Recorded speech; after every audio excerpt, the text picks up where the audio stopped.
Hello tout le monde, c'est Charles. Coucou tout le monde, c'est Ava.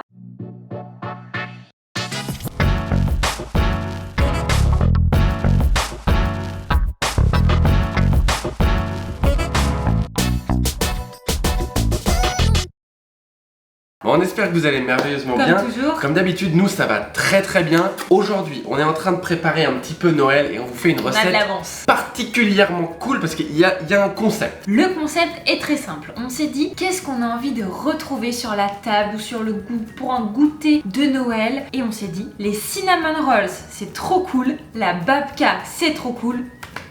Babkanel. C'est la babkanel, donc c'est la revisite du cinnamon roll en version babka. Alors vous pouvez faire familial comme nous, vous pouvez aussi faire des petites babkas. Les deux vont marcher très bien. L'idée c'est d'avoir cette pâte un peu à la cannelle dans une pâte à brioche, ok, qui va donner vraiment toute la gourmandise et rajouter le surplus de gourmandise qu'on a dans une babka traditionnelle. C'est vrai que là du coup on va étaler cette préparation à la cannelle. On va venir mettre des noix de pécan caramélisées, des pépites de chocolat noir et chocolat au lait. Et pour terminer évidemment le petit glaçage des cinnamon rolls. Et on va venir fourrer notre brioche d'un caramel beurre salé vanille. Donc on peut pas faire plus food porn que ça, c'est impossible. Si vous cherchez la recette la moins sucrée du moment pour... Spoiler alerte, c'est pas celle-là. Non, c'est pas celle-là. Là, c'est la recette la plus gourmande que vous puissiez trouver peut-être limite sur cette chaîne YouTube. Ça va être une dinguerie, donc on va pouvoir commencer dès maintenant avec la fameuse pâte à brioche.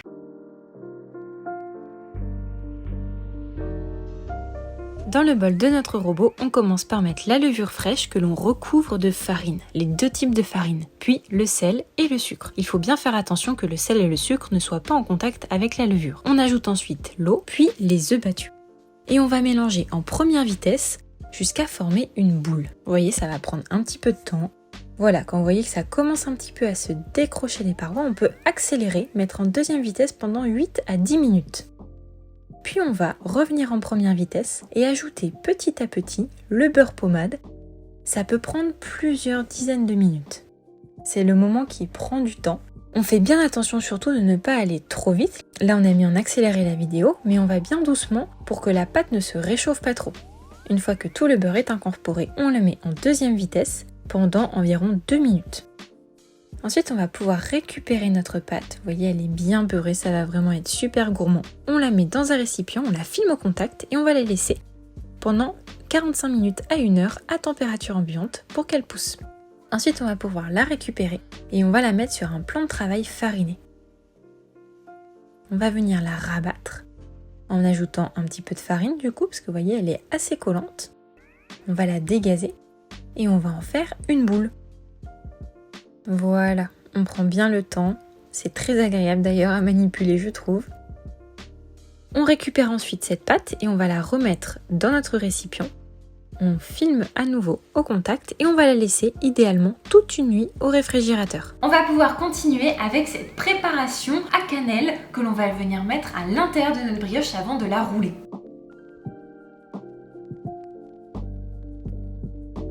Rien de plus simple, on va prendre notre beurre bien pommade, vous voyez là il est assez crémeux. On peut même le travailler à la maryse pour qu'il le soit encore plus. On va ajouter le sucre cassonade et la cannelle en poudre et on mélange. Voilà, c'est vraiment très simple. Plus votre beurre sera pommade sans être fondu bien sûr, plus ce sera simple de réaliser une pâte. On peut même y aller à la main si vous voulez, ça aidera le beurre à se réchauffer avec la chaleur de votre corps. On réserve jusqu'à utilisation. Bon, on s'arrête là. Si vous voulez, c'est le moment de liker cette vidéo. Si ça vous plaît, si vous dites cette babkanel a l'air vraiment incroyable, on met un petit like, on prend 30 secondes, on s'abonne si c'est pas déjà fait, on appuie sur la petite cloche pour louper aucune des prochaines vidéos. Surtout que là, c'est la période de Noël, on va vraiment envoyer du lourd et on repart pour la pâtisserie. Et on repart avec les noix de pécan caramélisées.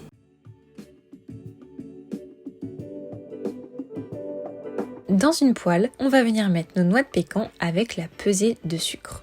Le but ici est de mettre un feu doux à moyen et de laisser petit à petit le sucre caraméliser et enrober nos noix de pécan. On peut les bouger légèrement, on fait attention que ça ne fasse pas d'amas de sucre. Et petit à petit, vraiment sur un feu doux, on va réussir à avoir des belles noix de pécan bien caramélisées comme vous le voyez à l'écran. Ça va être délicieux. On va ensuite les récupérer et les mettre sur une planche à découper. Et une fois qu'elles sont bien refroidies, on va pouvoir les couper à l'aide d'un couteau pour avoir des petits morceaux que l'on viendra mettre dans notre brioche. Maintenant, on va pouvoir lancer le caramel beurre salé à la vanille.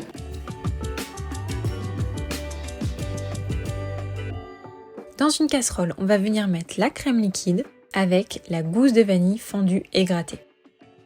On va venir chauffer notre crème jusqu'à ébullition. Et une fois qu'on a une ébullition, on éteint le feu, on recouvre notre casserole et on met ça de côté pendant 10 à 15 minutes. Ensuite, on peut retirer les gousses et on couvre bien la casserole. Il faut que notre crème reste bien chaude pour le reste de la recette. Ensuite, dans une deuxième casserole, on vient mettre le sucre, idéalement une casserole à fond large, sur un feu doux à moyen et on va réaliser un caramel. Une fois qu'il a une belle couleur ambrée, on va pouvoir ajouter le beurre qui va devenir assez rapidement noisette, ça va ajouter un super goût à notre caramel. Et une fois qu'il est complètement incorporé, on peut ajouter, en baissant le feu, notre crème tout doucement, tout en continuant de mélanger. Il faut que la crème soit encore chaude pour que ça ne fasse pas un choc thermique, sinon le caramel va figer. Et on va laisser cuire à ébullition notre caramel pendant environ 5 à 6 minutes. On va pouvoir le réserver dans un récipient à fond large. On ajoute la fleur de sel, que l'on mélange pour que ce soit bien homogène. On recouvre notre caramel et on va le laisser déjà redescendre en température à température ambiante. Puis on le mettra au réfrigérateur pendant 1 à 2 heures. Pour terminer, on va faire, je pense, la préparation la plus compliquée, le glaçage. Je rigole évidemment, c'est très simple. 2 ingrédients. 3, avec la cannelle.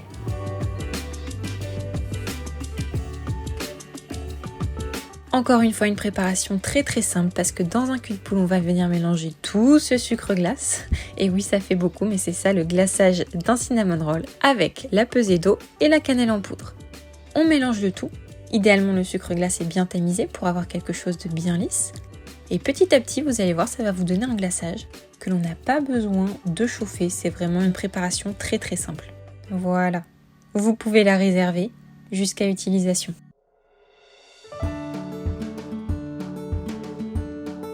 On va découper des petites pistoles de chocolat noir et chocolat au lait. Vous en mettez autant que vous voulez en fonction de la quantité de brioche que vous allez faire. Vous coupez des morceaux plutôt grossiers, mais il faut faire attention qu'ils ne soient pas trop gros pour ne pas déchirer la brioche. Ensuite, on va pouvoir mettre sur un tapis en silicone de la farine et on va étaler notre brioche. C'est vraiment une brioche qui va être assez grasse, donc n'hésitez pas à mettre vraiment de la farine pour l'aider à ne pas accrocher ni au tapis en silicone ni à votre rouleau. Et là, on va l'étaler. On essaie de faire un rectangle et on l'étale sur environ 8 mm, jusqu'à 1 cm. On va ensuite étaler notre préparation à la cannelle. On essaie de l'étaler assez régulièrement, tout en sachant qu'on va parer nos rouleaux, donc c'est pas grave si sur les côtés il n'y en a pas. On met ensuite nos petits morceaux de noix de pécan caramélisés, ainsi que nos pépites de chocolat. Et on va ensuite rouler notre brioche. Si à cette étape c'est un petit peu trop chaud, vous pouvez remettre le tout au réfrigérateur quelques minutes pour que ce soit plus simple de les utiliser. Ensuite, vous allez parer votre brioche. Et vous voyez, on a un joli rouleau. On peut découper les bouts, ça vous le mettez aussi en cuisson, hein, ce n'est pas à jeter. Donc là, vous voyez, on coupe pour que ce soit un tout petit peu plus grand que notre moule à cake. Et on va pouvoir la découper en 2, comme ici. Là, ça commence à être trop chaud, donc je vais replacer le tout au congélateur pendant quelques minutes. Ça va m'aider ensuite à pouvoir tresser ma babka. Vous voyez, ça s'ouvre un petit peu, je les remets et au congélateur. Ensuite, vous voyez que c'est bien plus froid. Je vais pouvoir les entrelacer, les lasser, je ne sais pas trop le terme, mais faire en sorte qu'elles se chevauchent pour avoir une jolie tresse. Et on va pouvoir mettre le tout dans notre moule à cake. On va faire en sorte que ça rentre bien. Et vous voyez, ça va être super à la cuisson, ça va bien pousser. On va ensuite laisser pousser à température ambiante pendant 1 heure. Et on enfourne pendant 1 heure à 160 degrés. On va pouvoir ensuite délicatement démouler notre babka, notre babcannelle. Et voilà. On voit bien la cannelle, on voit bien les pépites, c'est super. Et elle a l'air bien moelleuse.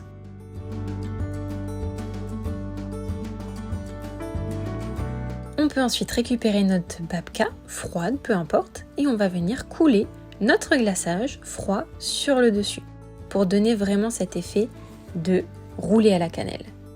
On peut la prendre avec les mains, la bouger un petit peu pour pouvoir glacer les côtés et vous allez voir qu'en séchant ça fait une petite couche un petit peu blanche. On va pouvoir la retourner et fourrer de caramel notre babka. Ça va être délicieux, vous voyez les petits rouleaux qu'on a coupés tout à l'heure, ce que ça donne au fond de l'image. On met bien du caramel. Ça va être ultra gourmand. On peut ajouter ensuite des petites noix de pécan caramélisées sur le dessus. Vous pouvez même le faire tenir avec un petit peu de glaçage si vous le souhaitez. Et voilà, notre bab cannelle est prête. On peut terminer par un petit peu de caramel. Nous, on enlèvera ce qu'il y a sur les côtés. On aurait pu mettre une petite feuille, mais vous voyez, ça s'enlève très bien avec une palette. Et voilà, notre bab cannelle est prête. Pour les petits déj de fête, ça va être incroyable.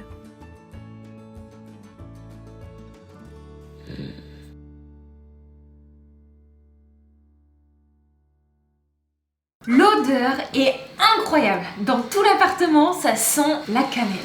Oh mon dieu, mon dieu, mon dieu, mon dieu. Et les pécans caramélisés. À la tienne. Je sais pas si j'en ai chopé là. Des pécans Je caramélisés? vais m'en rajouter, que je ne fasse pas une demi-dégustation. Allez, souhaitez-nous bon courage. Ça, c'est ma dinguerie du moment. C'est un des meilleurs trucs. Ah, si vous la refaites pas, vraiment, c'est parce que vous avez la flemme. Mais vous avez pas le droit. C'est un des meilleurs trucs que j'ai mangé. Ça, normalement, on n'a pas envie d'ouvrir une boutique de pâtisserie, mais j'ai envie d'en ouvrir une. Pourquoi tu montes ton petit pot Pour vous là vendre ça, parce que vous voyez un peu la papillasse dedans. Ah non, franchement, ça, on vend ça, c'est... Mais on aurait dû mettre cette recette dans le livre. Ouais. Mais en soi, elle est sur YouTube, donc on s'en fiche. Tant que vous pouvez... Je suis trop bête, tant que vous pouvez la refaire à la maison. C'est énorme, c'est Ah, énorme, franchement c'est énorme. Moi je suis une alimentation assez particulière en ce moment où je mange vraiment zéro sucre. Donc là manger ça effectivement ça me fait un shot de sucre dont je n'ai plus l'habitude. Donc c'est quand même sucré. Ah bah mais toi ouais. qui as l'habitude de manger du sucre, ça passe quand même. C'est pas que ça passe. Délicieux. Ah, c'est un des meilleurs trucs là que j'ai mangé Je suis récemment. contente. Mais dans la dernière année, c'est un des meilleurs trucs que j'ai mangé. C'est monstrueux. Si vous voulez aller un petit peu plus loin dans l'apprentissage de tout ce qui va être viennoiserie, tout ce qui va être pâtisserie et même chocolat, on vous laisse aller voir en dessous. On fait régulièrement des masterclass 100% gratuites pour aller un petit peu plus en profondeur que sur un terme particulier. Que ce soit les bases de la pâtisserie, ce qui est plutôt large, ou alors on va aller vraiment travailler sur les viennoiseries, sur les macarons, sur le chocolat. Donc je sais pas quand vous regardez cette vidéo, mais il y a plusieurs masterclass de prévues, totalement gratuites. Donc je vous laisse aller vous y inscrire si ça vous intéresse, le lien est dans la description. Si cette vidéo vous a plu, bah déjà merci beaucoup de l'avoir regardé Merci. jusqu'au bout. Vous pouvez laisser un petit like juste en dessous, ça nous fait extrêmement plaisir, ça nous soutient évidemment à continuer de faire des recettes. Et abonnez-vous, appuyez sur la petite cloche pour ne louper aucune des prochaines vidéos. Les bûches vont arriver là, ça va commencer à être vraiment cool. On vous retrouve dans 2 semaines pour la prochaine recette qui va être ultra gourmande. Je sais déjà ce qu'on va faire, ça va être dingue. Je vous dis à très vite et on vous embrasse très fort. Ciao.